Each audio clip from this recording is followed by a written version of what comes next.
৭০ minute পর্যন্ত ম্যাচের ফলাফল ছিল ৩-০, কিন্তু এরপর হঠাৎ ঘুরে গেল দৃশ্যপট। ৩-০-তে পিছিয়ে পড়া দলটা কিনা ঘুরে দাঁড়িয়ে ৯০ মিনিটে শেষ করেছে ৩-৩ গোলের ড্র নিয়ে। এফএ কাপের সেমিফাইনালে তখন রূপ নিয়েছে রোমাঞ্চকর পরিস্থিতিতে। রূপকথা লেখার দ্বার প্রান্তে দাঁড়িয়ে ইংলিশ প্রিমিয়ার লিগের দ্বিতীয় বিভাগের দল কনভেন্ট্রি সিটি। যদিও শেষ পর্যন্ত নানান নাটকীয়তায় ট্রাইবেকার শুট আউটে ৪-২ ব্যবধানের স্বপ্ন ভাঙে কুচকে কনভেন্ট্রি সিটির। হাফ ছেড়ে বাঁচে রেড ডেভিলরা। এফএ কাপের ফাইনালে ম্যানচেস্টার ডার্বি দেখতে চলছে ফুটবল প্রেমীরা।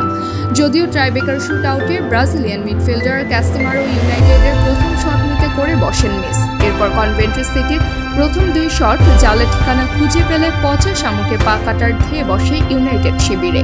তবে তৃতীয় শটে ম্যান ইউ গোলকিপার প্রাণ ফিরিয়ে দেন ম্যানচেস্টার ইউনাইটেড শিবিরে, এবং চতুর্থ শটেও ওনানার দুর্দান্ত নৈপুণ্য প্রদর্শন করেন ওনানা এবং ৪-৩ ব্যবধানে ট্রাইবেকার